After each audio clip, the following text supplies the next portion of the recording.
Hi, and welcome back. I'm Ashok Gangadine in our continuing sequel. This is episode number 8.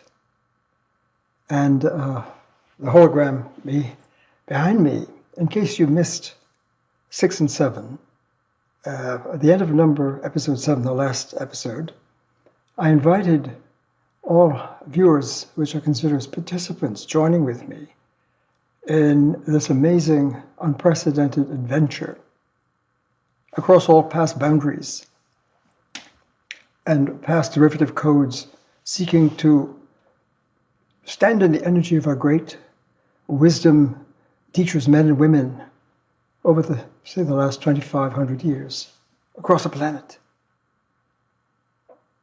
seeking to gain access to reality, to being, to ourselves, to what is first, and to understand that we're always being held by first.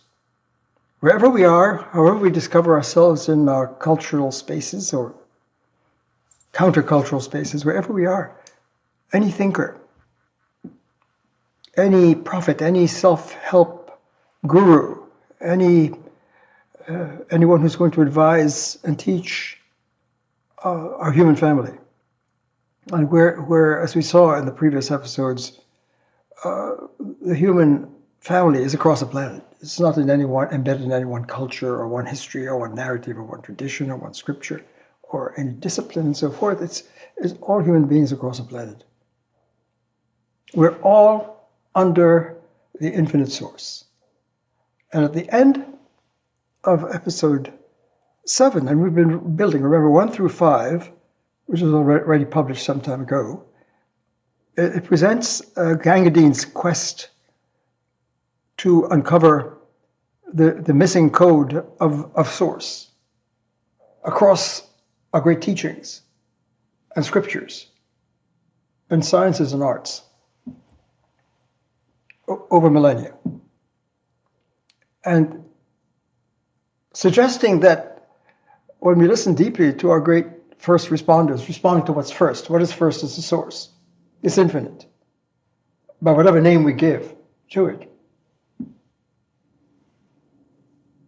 And we're all in that infinite space.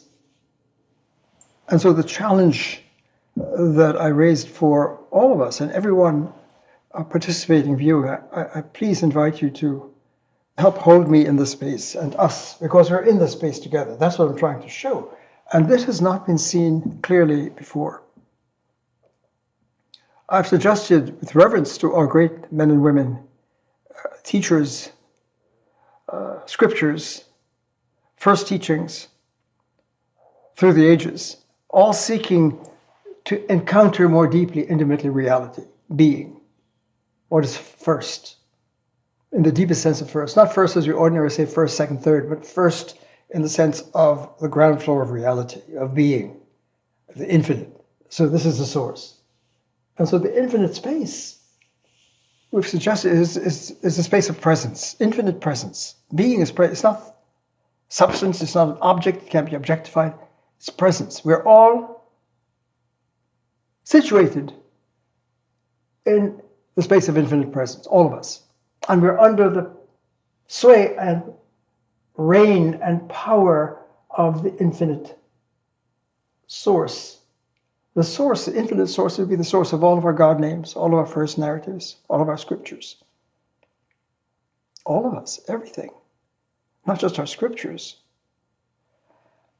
So, what I suggested at the end of 7, if you haven't seen 1 through 5 or 6, or the trailer, which was the prologue to this sequel to 1 through 5, there was a prologue, a kind of trailer. We're have to go deeper, which we're doing now, in a way that's never been done this way before. I'm daring to suggest, and this is really the call of our great frontier teachers and ontologists, all attempting to get to the narrative and code and logic of the grammar of presence, the language of presence, and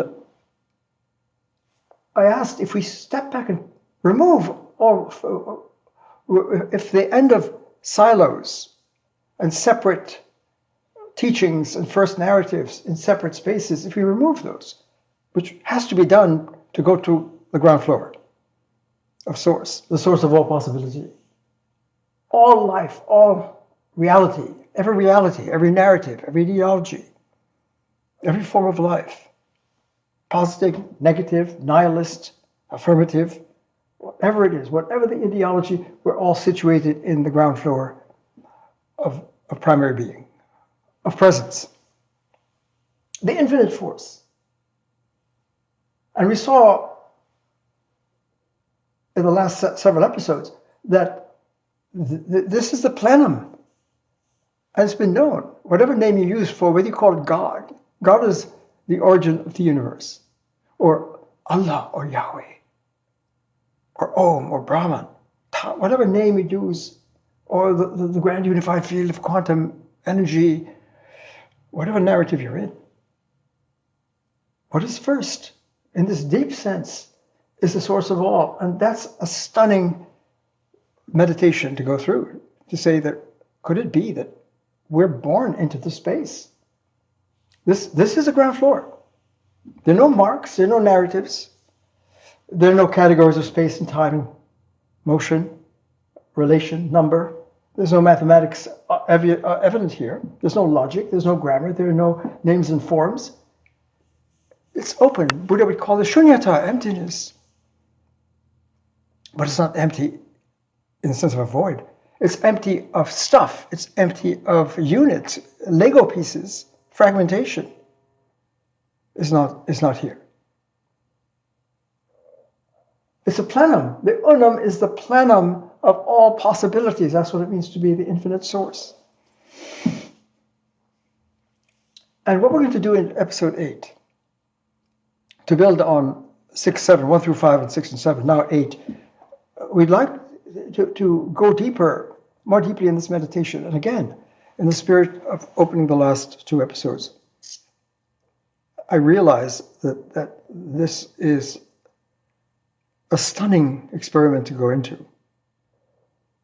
As suggesting it's never been done this way before, to see that we've been laboring in a derivative code. And the question we left last time is, if you step back, I invited every participant to be a collaborator. Together, we're in this together. Let's collaborate in this meditation. Let's meditate together and hold this space. We're all in this together. And if we step back and just look without packaging in time, back in time, in ancient time, 1,000, 2,000, 2,500 years ago, or contemporary, whatever, leave that now. Leave that, all of those markings and packagings, or east and west, or north and south. All of that, remove them, and just try to just look at the most outstanding, gifted men and women over the past 2,500 years, just to pick an arbitrary point, and say, for you, and I would like to share what's for me, who are the voices and the pioneers that have helped us to come to the threshold, to crossing into the missing code of Source?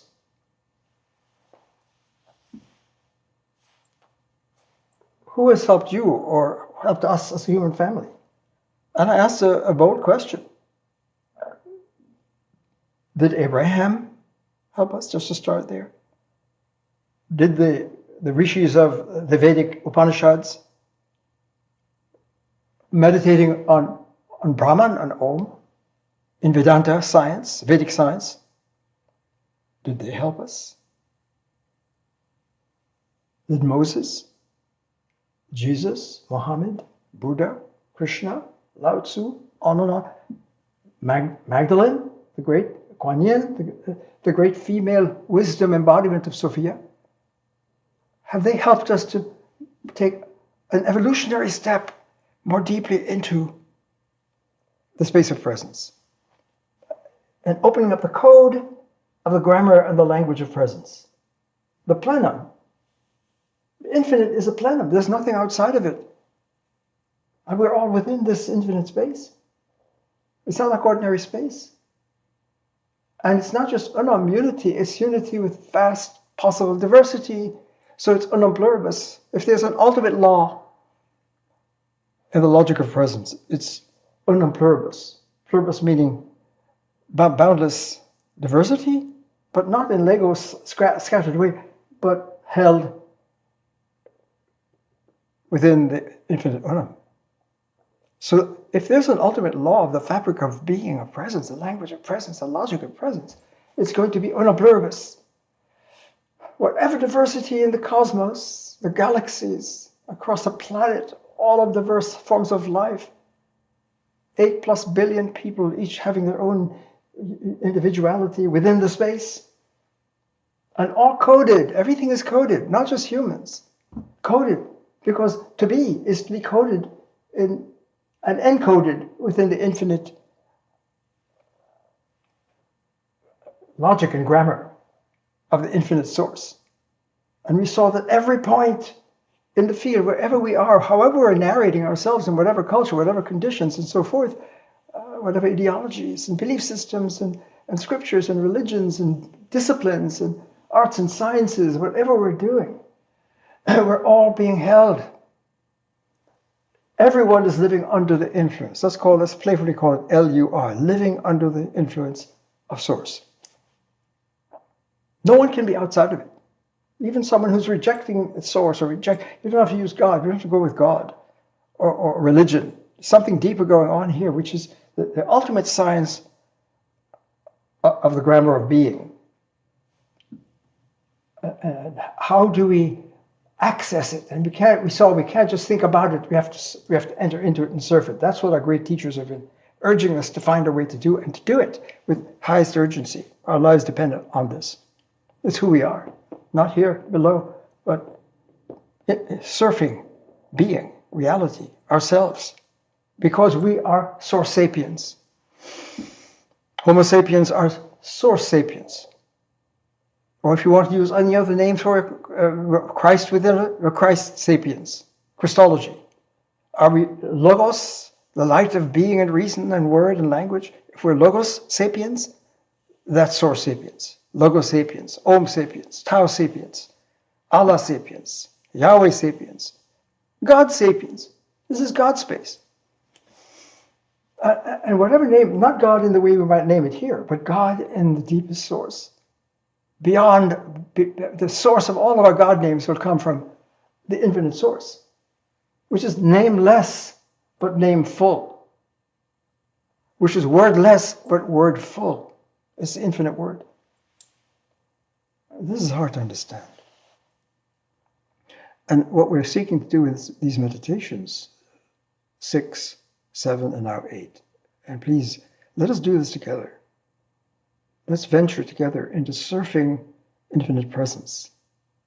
And we saw why we have to call this presence, it's the best word, whatever name we use, for the infinite source. I hope we begin to see the science. It's got infinite possibilities, and all possibilities come from it, and all infinite names, whatever name we come up with, whatever word, whether noun, phrase, verb, phrase, whatever it is, any number, whatever, any vibration, any frequency, whatever it is, it's being sourced. We're source sapiens, and the challenge, exciting challenge for a human, given that we're coded in the source, and this is calling us, and we're all living under the influence, LUI. You get the analogy, right? So we know that on the American scene, if you're stopped by police intoxicated and driving under the influence, DUI, you get a DUI. I'm playing. Right? You're driving under the influence. Well, everyone is living, LUI, everyone is living under the influence of the fundamental field. And the invitation that I made to all of our co-participants in holding the space, we're all trying to, I hope, hold this space together to experiment into deep territory we've not really entered this way before. And we're really standing with all our great teachers and scriptures, no longer in silos. And the question I would invite, when you stand back from wherever we are embedded and localized in whatever historical, cultural context or disciplinary orientation we may be in, great as it is, can we step back, it's critical thinking, And we see that's what our great teachers are calling us: step back and get real. And if we step back, whom do you see amongst our great men and women, gifted humans in all walks and talks of life? I mean, the arts, in the multiple forms of creativity, in science, in all of the fields of mathematics and logic and philosophy, scripture and prophecy and channeling and divining, in altered state, all of this. Whom do you think amongst the first responders? Okay, we're all living under the influence, all human beings, but the vast majority don't even know we're living under the influence. You couldn't be without being. And it's proactive, it's infinite force, it's greater than gravity. Gravity comes from that. And if we're living in the space of the infinite, it's going to have a profound holding and funding every possibility, all the galaxies, everything being held in this space. So we're living in the under the influence, whether we are aware of it or not. And those humans who have become aware of LUI, of living under the influence, become first responders, beginning to say, oh, we need to understand that. And I'm inviting us to think, let's go back to a previous hologram. So let's not lose this, I'll come back in a moment. Because our experiment is, how can you go from this, what seems to be empty, and yet it's a plenum, an overflow of all possibilities. It's the God space, it's the Om space, it's the infinite. It's not lacking, it's infinitely overflowing, it's supreme abundance. It's a space of love, it's a space of ethics, it's a space of cognition, of science, of existence, of language, of culture, of thought. All of it's coming out of this space. How do you get that?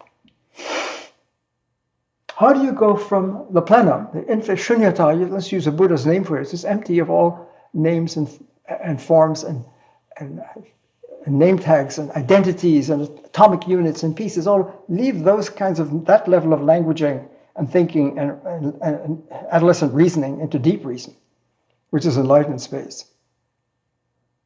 This is a space of reason, pure reason. This is pure reason. And it doesn't mean versus emotions and feelings and all the kinds of divisions. Oh, that's your mind. Stop your mind and go into your heart. Listen to your heart. Listen to your feelings. Feelings no. Feelings are facts and all of that kind of thing. No, there's no split like that on the ground floor. This is supreme compassion and emotion and feelings and music and dance. All of it's here. How do you get that? How have our teachers helped us? To not see it from a distance, but to be invited to surf it directly as our human enterprise. The essence of being here, and to end the suffering. It's urgent. This is not just a kind of casual, whimsical experiment we're doing. Our great scriptures and men and women, wisdom teachers, are putting their hearts into an urgent call medically. This is medicine. To the people who are really stalled at a deeper level of development in how we're using our technology, of how we use our minds, it has to be a pretty high logic technology, logistic, mind-operating technology to really surf, and not talk about it, but to enter in intimacy with God, with Christ, with Buddha, with Om, with yoga, with Tao, Kuan Yin, Magdalene, Christ, all of them. How do you find Christ here? For example, in the Christian tradition, it is alleged Jesus was saying the Christ is within us. Which means this is within us. And this is at hand, more than we realize. Because if this is a place, if presence is a place of being, we can't be without it. No one can be outside of it. And it's infinitely holding us. So let's go back. So please, I'm inviting everyone to join in this experiment. If you had to pick out, say, 50, 10, 15, 20, 100 of the people who influenced and inspired you across the last 2,500 years in your journey to yourself and to fulfillment, whether you call it Christ or God or Allah, whatever name or the fulfillment of theoretical physics in the grand unified field of quantum reality, whatever language you're speaking. Whom would you pick and why? And I'd like to share with you in a moment. I'll come back to this and give a sense of, in my journey as a first philosopher, trying to get to what's first, and living deeply with our great first teachers and first responders. I hope you see what I'm saying. Everyone is living under the influence. Whether you like it or not, or deny it or affirm it, doesn't matter. We're source sapiens, right? And the greatest call urgently is that we're going to suffer if we're cut off from our source. And the greatest urgent call medically for self-care is to enter into a deeper way to surf reality, to get real, and therefore discover our true self as Logos kids, Logos sapiens, God, children of God, children of Christ, children of Om, whatever name you'd like to use, children of...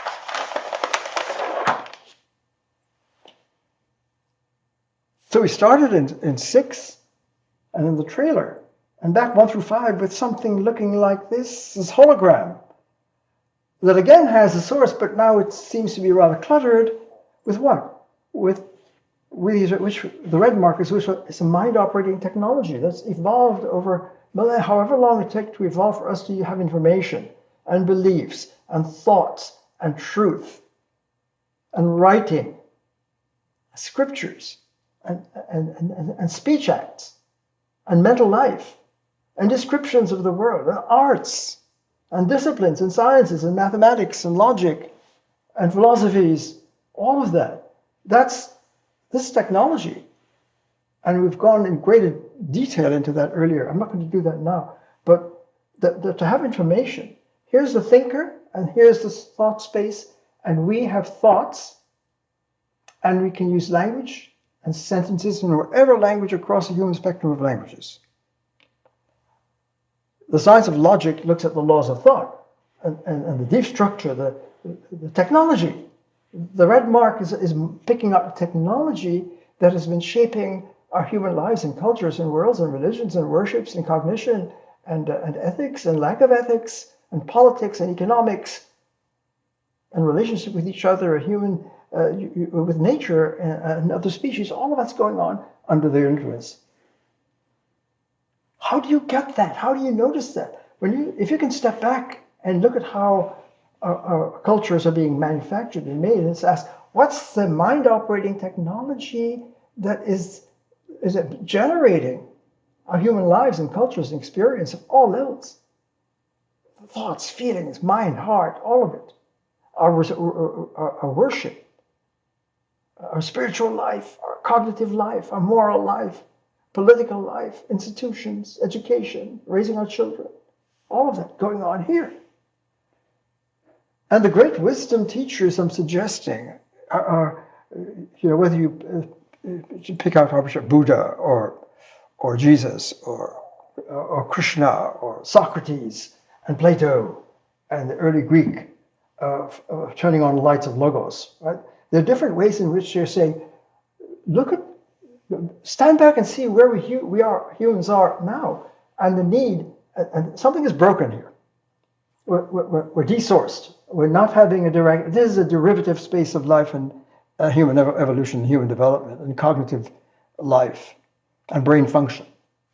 Whatever you'd like to say, mind and heart function. All here.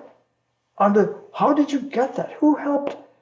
Who amongst our great pioneering first responders? That's what I'm saying. Everyone is living under the influence. So wherever you are, if you go back to where we were a moment ago, right? Where would you locate yourself in the place of reality and being? Where are you? How do you show up? If you're showing up as a frontier theoretical scientist or mathematician or a prophet or a self-help teacher coaching people to get real and to be here now and to enter love and to enter the Om and do the yoga and be with Christ and discover and awaken the Christ within you and the God within you. Still, all of that. Which of our teachers have helped us to see the deep technology of a mind operating process that's just generating all of this. You may not have studied philosophy at all. I've lived my life in philosophy. Several different great traditions of philosophy. From the early Greek philosophy of Plato, Socrates. Socrates was a hero. Socrates was one of my heroes. Because as a young student of philosophy, know thyself above all.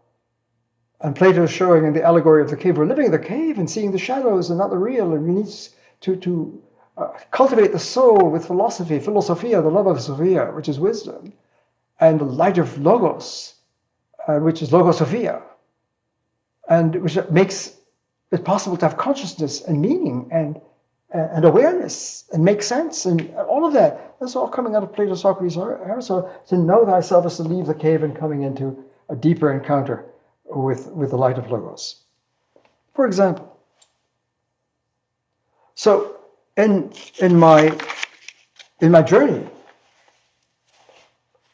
over the past 60 years, living with a total lineage from Plato, Socrates, Aristotle, the founder of logic. What's logic? The laws of thought.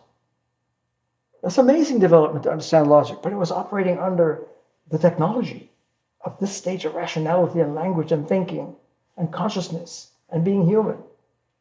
And what we're learning here is when we begin to get the laws of thought and principles and forms, Plato's forms, this is all very important to be able to see this. How are you going to go from infinite form to this if you don't know what a form is? You don't know Plato's forms, that everything we see in our sensible world, including ourselves, this human body or this table or this pen, has a form, an archetype in rational space of thought, conceptual space, where we have timeless, eternal forms and archetypes that get downloaded into this space-time sensible world to have these objects that are downloading the forms and essences. You can't have a table without tableness. You can't have a human without humanness. These are the forms that are in eternal space, rational space, and they get downloaded. That's how Plato's trying to, and Socrates and Aristotle are processing experience and language and reality and forms. Forms are important, but we don't have to get into it. You may have heard of these philosophers. But living through all of that, you see what helped me ultimately to get the hologram was precisely all of these great wisdom philosophers, first philosophers and teachers and scriptures, and living through them for decades and seeing that something is missing. We have to get to a deeper place. So just follow. I will do this in a sequel to what of this, going beyond 8 and 9, 10 and beyond. We'll see if you follow the trail from Heraclitus and Parmenides before Plato and Socrates, and then Socrates, Plato, Aristotle. Socrates is executed and found guilty for teaching the Logos, and he gave his life to stand for truth and sacrifice himself. I don't know if you know that. That's why he was heroic for me. I mean, his love of truth, his love of philosophy, his love of wisdom, and admitting that he's ignorant, he doesn't know, he doesn't have the knowledge. He realized he didn't have the knowledge. And to say, know thyself is the most important. And you follow that all through the ages. As a Christian, theology connects with Plato and St. Augustine, and he uses Plato's grammar. And centuries later, St. Thomas was coming through the Arabic sources of Aristotle's wisdom that dominated the medieval period in the European tradition. And St. Thomas uses now the Aristotelian ontology teaching to express Christianity from Augustine, Anselm, St. Thomas, and coming into the so-called Middle Ages and out of it into Descartes, Spinoza, Leibniz, Locke, Berkeley, Hume, Kant, Hegel, Nietzsche, Schelling. So many other geniuses work in that tradition, right? And what do they do? Hegel, Geistwissenschaft. His phenomenology and his logic is that Geist rules. Geist is an infinite spirit. And Geistwissenschaft is trying to retell the story here philosophically that Geist rules in everything in history. And human history and evolution is a journey to Geist. For example, I'm not advocating it, I'm just saying if you were to live through it, but I'm not assuming anyone else who's listening now went through those centuries of amazing genius developments, Nietzsche calling it out, saying we're not, God is dead, and God is dead, and we don't, the lights are not on, and we have to step back and go beyond good and evil and step into the deeper Ubermensch to become a true mensch, and he didn't know how to say it. These great geniuses, Kant was saying, I will show you how we get the structures within the composition of the human being, within our conceptual space and on our bodies, to understand the structures that are operating in all of experience.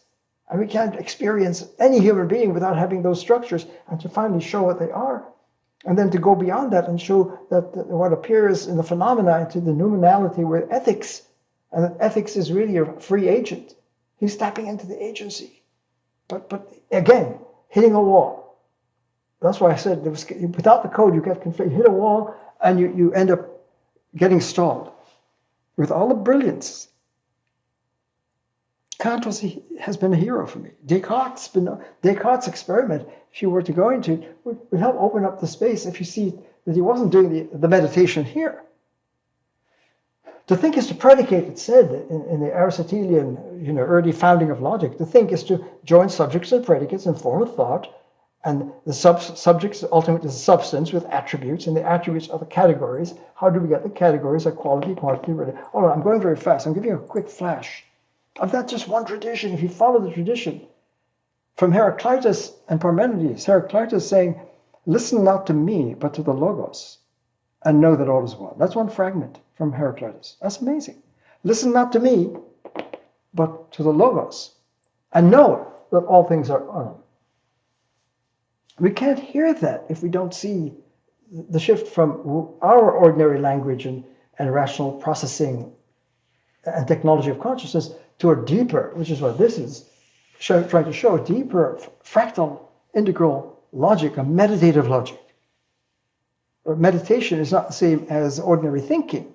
And people talk about meditation. I will meditate. You can meditate here, but it's not gaining access to the source directly and to sustain it. We need the code and the code shift. If you're living here, you're cut off. But invert it. This is first. Who am I there? Can I say I am here? And we are. Can I live my life in this deep space that is making everything we know possible? I know if you go into the Vedic tradition of the early Upanishadic thinking of seeking to get the Vedic science, which is first philosophy, first wisdom. What is first? Meditate on first, Om Brahman. And all of those, and then leading into the Bhagavad Gita, where Krishna is having a dialogue with Arjuna and giving him the yoga technology to let go and detach from where it's causing the fragmentation and suffering, to cross into the Om and join Krishna in the Om space, and to learn how to stay. And that's yoga technology. It's technology. We don't do yoga here. Yoga is letting go of this level of thinking, which can be noisy and fragmented and broken, and leading to a midlife crisis and life crisis. Here, we don't see that. This was not clear. It's not the ego. The ego is a symptom of something deeper. But Krishna is calling a dialogue. How does the dialogue happen between Krishna speaking here and the everyday person listening across these two languages? What is lost in translation?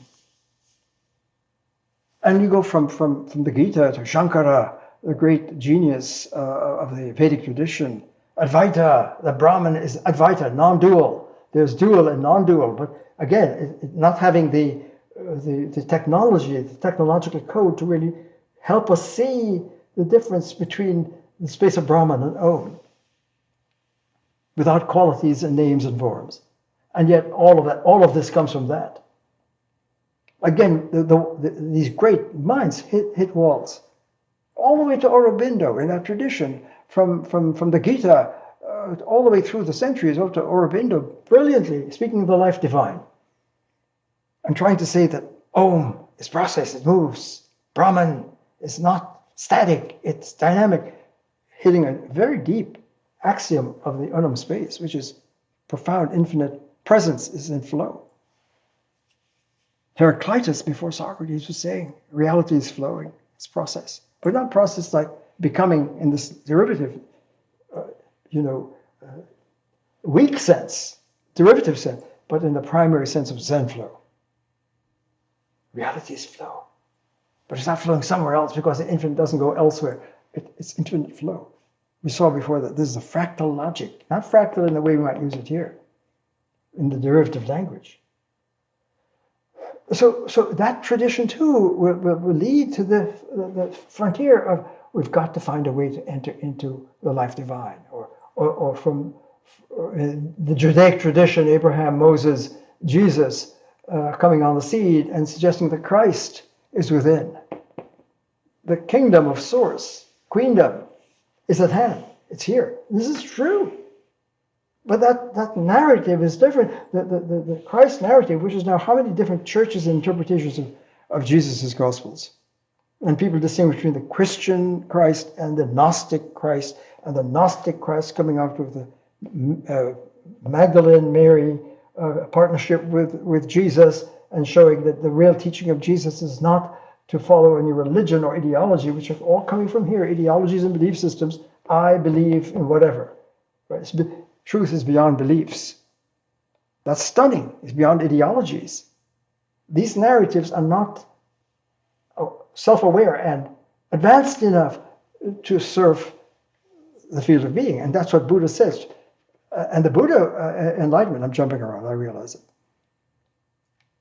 So that Jesus is pioneering, in this respect, if you say Jesus is one of the great, first responders, the Logos in the flesh, speaking and teaching, speaking this language to the people, would count on my list as one of the great pioneers that was helping to open the threshold to overcome the sin zone, and was sacrificed allegedly for that, so that humans can really access our true nature, the Christ within, and discover the kingdom of source within us, and end the suffering of alienation.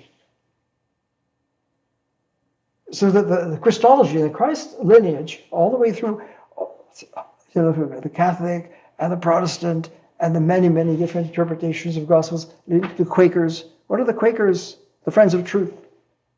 And I bring them up because I'm a professor at Haverford College for the past 57 years. Founded by the Quakers outside of Philadelphia. Who are the Quakers? It's a nickname. It means Society of the Friends of Truth. And what did the Quakers here in the Philadelphia region, and coming from Wales and other places in England, to settle in Penn's Woods, Pennsylvania, William Penn. They believe that God is within each of us. Where'd you get that from? God is within us. Each person is coded with God within us. Christ is with us. We don't need a priest. We don't need a church. Let's sit together and allow Christ to speak. That's a power. That's found a college, Haverford College, where I'm teaching, founded by these visionaries. What would that be like? What would education be like, founded by the principle of the Quakers? Is this is within us, and we humans, and the Friends of Truth. This is truth, and we're friends of truth, and truth is Christ, and truth is the God space. And the founding of 1776 here in Philadelphia, we hold these truths to be self-evident. That we humans, and it doesn't just mean colonists, we humans are endowed by the source with unalienable rights of life, liberty, well-being.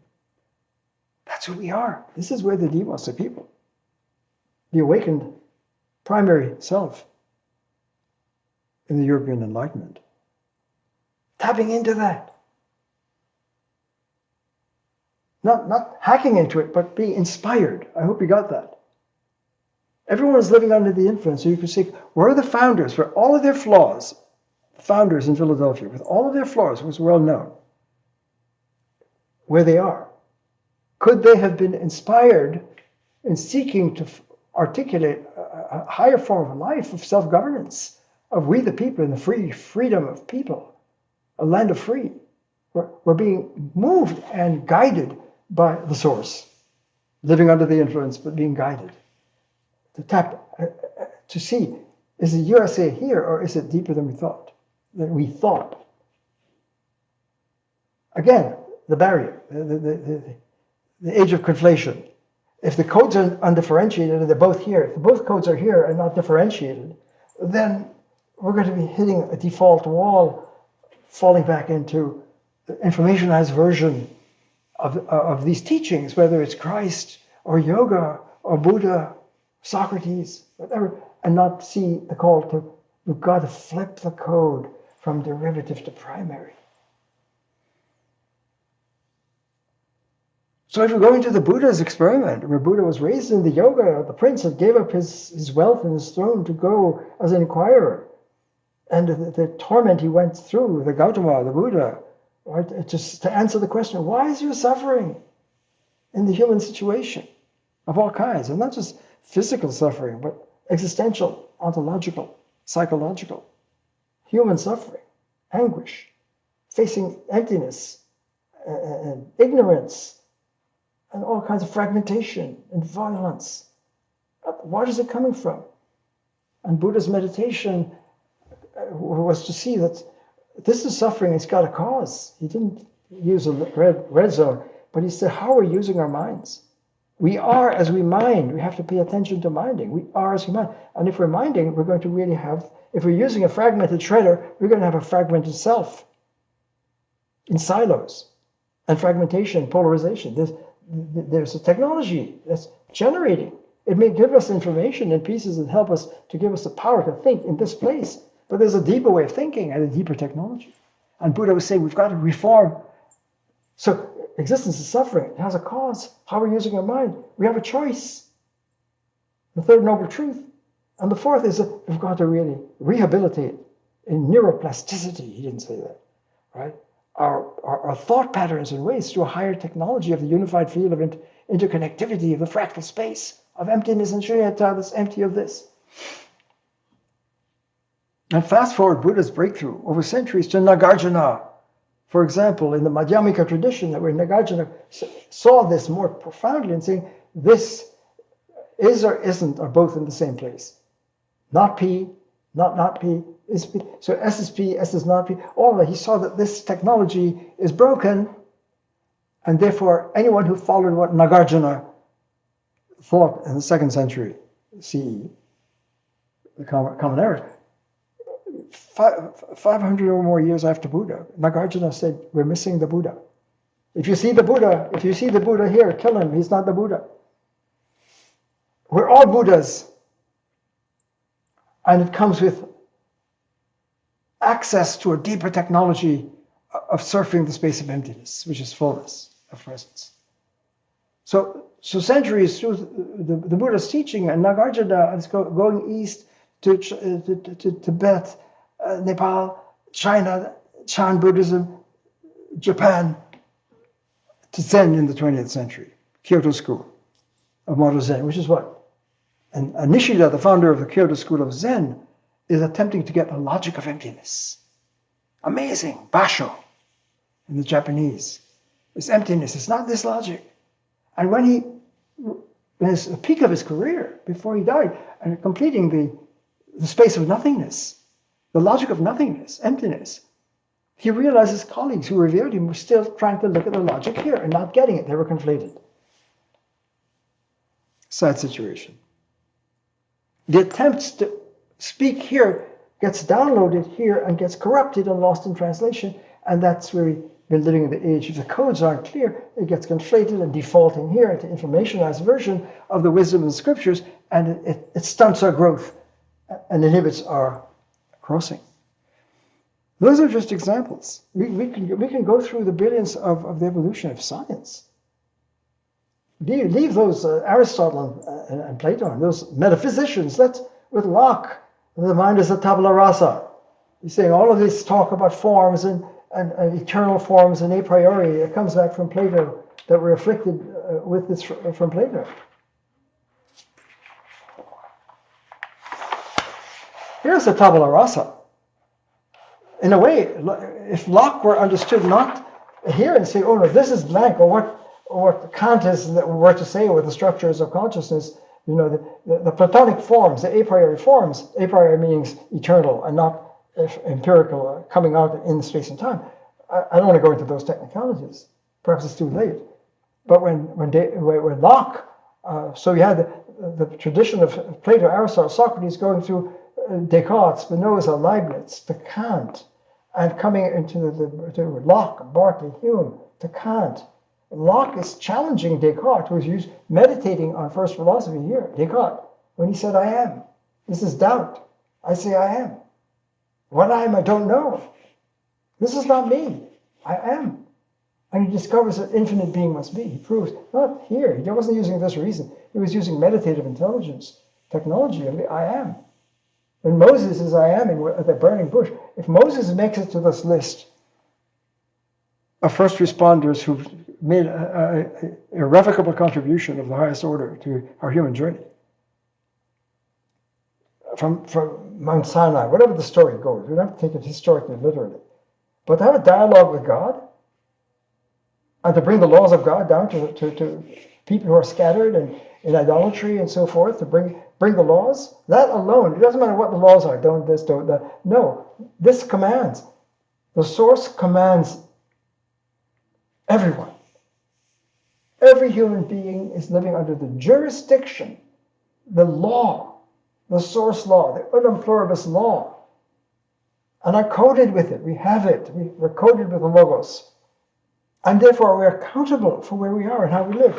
Where are you?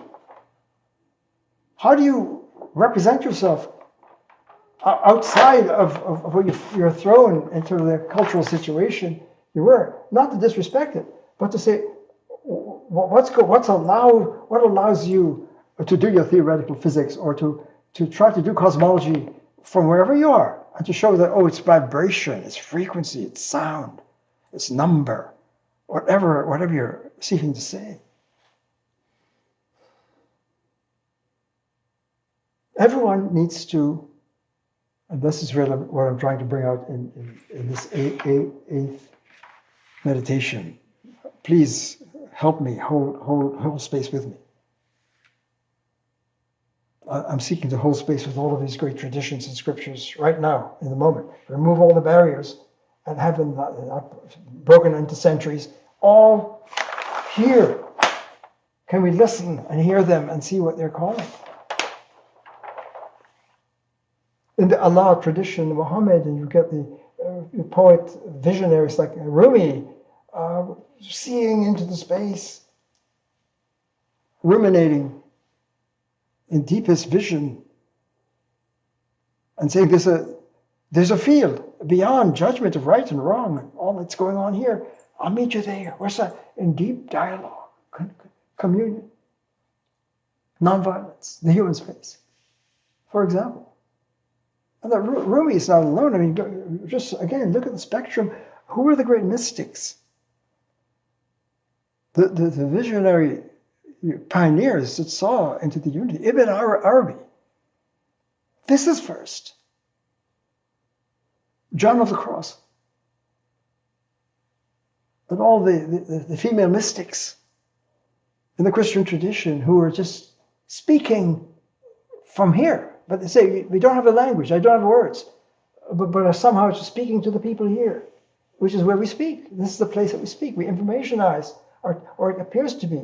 Even our greatest poetic lyrics and visions of source, when expressed in this language form to this cultural space, it gets corrupted somehow. And you can't talk about it.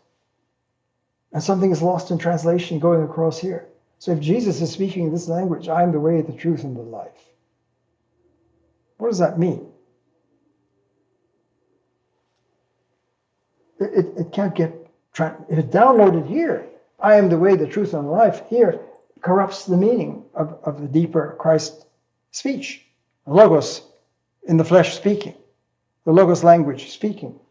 The Om language, the Yoga language, the Buddha language, the source language.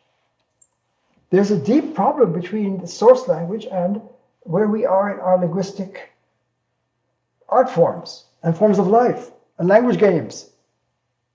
Here. How do we solve the problem of the age of conflation and to deconflate, see the differences? Oh, the language of being, the language of source is profound. It's a different dimension of language. It's fractal. Every point is sacred, connected with every other point. Every sign is connected with every other sign. Every category, like space, is connected with every other, like time and mind and body. And mind and body is a continuum, the unum continuum. So unum, the unum pluribus power is the power of the infinite source. And everyone is living under the power of the unum pluribus law. And to go from where we are and to be answerable, everyone's answerable in the Supreme Court, which is here, the Court of Source, the Logos Court, Sophia Court. The highest court. Why court? Because what is first has jurisdiction, it presides. There you see the seeds of art, the seeds of ethics. That's why Abraham will bring laws, commands. Why? Because when God speaks, right, and we have to listen to it, it has a commanding requirement that we listen. So love God with all your heart and mind, right, has a function ontologically to honor first as first. If you're living in a derivative space and you're privileging this space over that space, something is profoundly wrong. And that's why this is a source of suffering. So I would like to honor, if everyone's living under the influence and you're watching them now from the deeper space, and you think of great classical music, for example, you don't have to just pick on European tradition of classical music, right? This is across the human family in terms of the music and the dance and the songs and the lyrics and the artistry and the visual arts, architecture, beautiful sacred art, paintings, all of it. All this counts. I really want to honor our human family across all borders, across all genders. We're living under the influence. It's been calling us, the infinite forces acting upon us, and we have these high moments of inspiration. We breathe it, we get inspired and turned on, and we tap it, and it's always there. But we seem to come back to the default place where the culture, the habit, the addiction to this has to be overcome to surf in a steady, stated way the language. It's a deeper literacy to speak in the language of presence, which is where we flourish. And so what I'm rehearsing in this meditation with all of our friends who are joining, and I hope we can do this together. Everyone, help teach me too. Everyone is a teacher. As Buddha said, everyone is a Buddha. Everyone is Christ, Christing. And to be Christ doesn't mean you're infinite. Every point here is sacred in the strange logic, because you can't break a piece of Unum or Om. You can't compartmentalize it the way we do with Lego pieces. Lego is not Logos. Every point is sacred, interconnected. That's where humans blossom in our deepest form as sacred humans. As Logos sapiens, children of God, children of Sophia, children of Om, children of Buddha, whatever, children of Source sapiens. And yet we're hitting a wall. We've been journeying and informationized. As great as it is to process this language here, it's failed and we are in trouble. So what I'm suggesting is this is not just a nice metaphysical speculation that I'm dealing with. I'm trying to honor our great scriptures and teachers over the centuries, and great artists and poets and dancers and political visionary leaders, all fields, scientists, physicists, biologists, chemistry, all the sciences, computer science, whatever can help. And if computers are using and advancing the technology of the red zone into the binary logic of 0-1 polarity, and even to make it into quantum power and so forth, will it be source. Can quantum computing replace infinite presence? God, Logos, Sophia, Om, Tao. Can we get a computer to Tao, or to Om, or to Christ, or to human? So humans here on journey in our alienation from who we are into crossing as immigrants into the source land, to be naturalized citizens of source. The demos, we the people, self-governing and freedom, not captivity.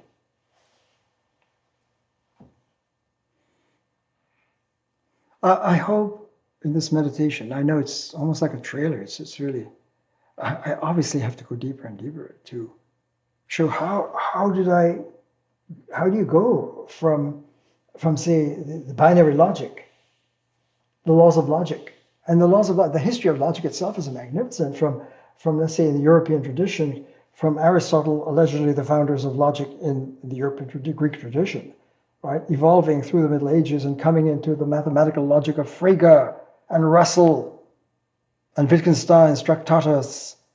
And then he breaks away, Wittgenstein, into this later career of the investigations of language games. And there is no one logic, there are many language games and forms of life. And Hegel's logic, and Heidegger's logic, Kant's logic, Husserl's logic, Jacques Derrida, suggesting that alterity is primary, diversity is primary, multiplicity is primary, not unity. Is that contributing to opening up the space of the unobserved?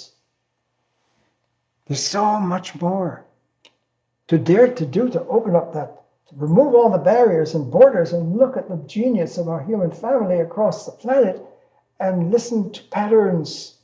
Is there some pattern unfolding, say, in the European limit, from Heraclitus to Parmenides that were already polarizing, to Socrates and Plato and Aristotle, already polarizing, to Descartes and Locke, already polarizing, to Kant, to Hegel, already, all the way? Is something going on?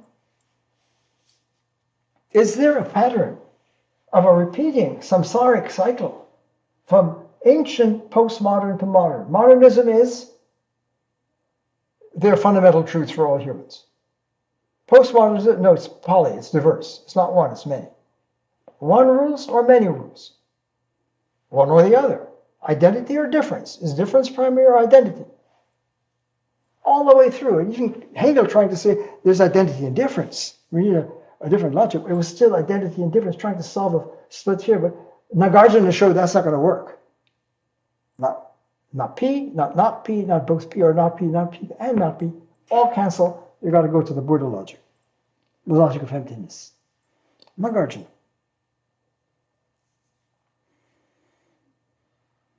That's a lot. But it is a lot. We should be overwhelmed. We should be stunned. And what I'm saying should really be very upsetting and shocking. My name is Ashok. And you could make a joke, a shock. What I'm saying is shocking. But it's life and death. It's urgent. Finding each of our ways. And this is very important. I'm going to conclude in a moment on this note. That when people say the way, the Tao is the way, Christ is the way, or Buddha is the way is not a way here. It's not one path. People speak of one mountain, many paths to one mountain. No, there are many mountains and one path. What path? This is important. The path is to flip the code from the derivative to the primary. And how many ways to do that? How many yogas are there? How many enlightenments and forms of enlightenment? Because enlightenment is moving from a derivative way of being a human and technology of consciousness to a more developed, integral, mind-operating process that allows us to be intimate with the source of reality, to get sane, from unsane to sane, and therefore healthy and well-being, ill-being, well-being, ill will to free will, the human will. Freedom is here. The land of the free is here.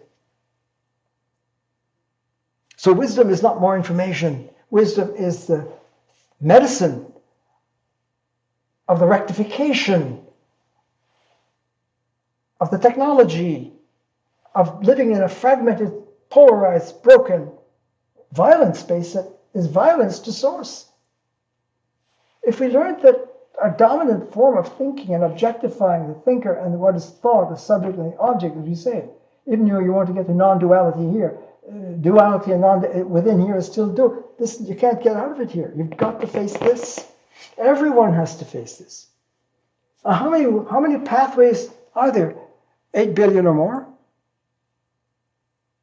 When Buddha would say to his disciples upon leaving his body, his earth allegedly, don't follow me, follow you. Find your path, ignite your lamp, ignite your fire in you. Christ within, God within. Ignite your fire. And no one can do that for you. Not a mother or father can't do that. Can't say, I am for you. Everyone has to say, I am for herself. And how many ways have we do? Everyone is an artist, an original artist, a founder. Everyone is a founder. Every human being here is coded in the source, with being. Well, with every name, with God, with Allah, Yahweh, Tao, Om, Brahman. Everyone is sacred. Everyone has the source fire. We're children of the source. All of us. On the planet and beyond the planet.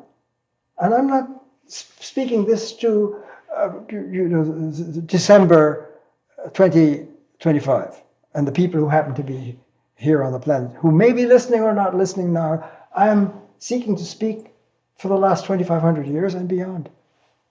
I'm looking back and saying, have we seen this?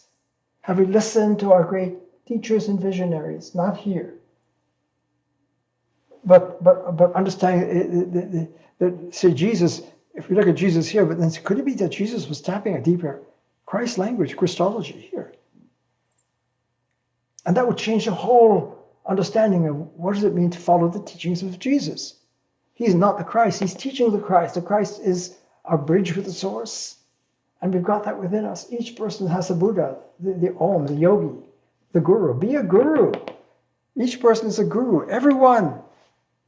The laborer, the person who is collecting trash, every human being is sacred. In all walks of life. Whatever money you've got doesn't matter. Every human being has a pathway. Not to follow some other person. No one can everyone has to find the way to hit that switch within her to say, I am, and to realize I'm finding my unique connection with Source. So the way is fractal. It's boundless, and yet it's one. There's one way, but that's not one here. It's not one way. One of what we'll develop this later in one of our traditions. This is taking longer than I thought. But Unam is not one. Unam is fractal. It's infinitely diverse.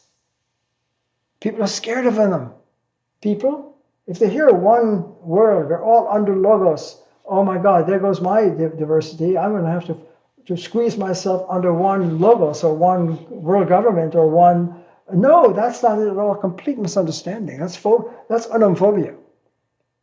Unam opens up your diversity and sanctions it and warrants it and protects it and requires it, invites it, commands it. Get real. Say I am in your own way, authentically. No one can say it for you. You can't do it for your children. Buddha says, not a mother or father can say I am. And be a Buddha for you. Leave the gurus behind. And follow the trail. Your trail, the road less traveled is the one you're going to take. The road less traveled, not traveled. The road not traveled is your way. That's the power of Unam. It's fractal. It invites how many billions of people on the planet or Earth right now, or even more. Everyone is unique. Every point is unique and sacred. It has its own way to ignite the fire of I am. That's what Buddha is saying. Be a lamp unto yourself. What lamp? Turn on the lights. So, in this episode 8, let's conclude. I hope I didn't I know I took too long, but I hope I didn't overwhelm, although this is overwhelming. I know it is. And I understand that, and I invite all my friends to teach me, show me how you did this. How are you processing the language of the source of presence and the questions of a derivative code of information space that's generating a disaster in the human family across the planet? I want to leave that thought. We're in danger. And this hologram, this medical hologram of the wisdom, of the source of all of our wisdom and scriptures, is attempting to capture and open up the medicine of crossing from a derivative, fragmented, shredding technology into a nonviolent flow, where there's boundless diversity respected in the human family and the species, in nature, and with the source. New politics awaits, new education. I'll talk about this in 9, 10, and beyond. There'll be more. So I've been obviously going in deep meditation, seeking to invite all listeners, whatever time you're hearing this, 1,000 years from now, doesn't matter. Everyone has to say, am I sourced? Where am I? How do I locate myself in the space? Where do I locate myself in the source? How do I come to terms with that? Am I alienated from it? We need to face this, everyone. It's a challenge. Everyone is subpoenaed, because God is subpoena from the High Court. So it's account for yourself. Where are you? How did you get there? And how are you coming to terms or not coming to terms with the source? Because if this hologram is right and we're living in a technology that's cutting us off from each other and from nature and ourselves, the two versions of the real primary human being, the mensch, the human, and the subhuman that thinks this is the end of the road, no. This is when the lights go on.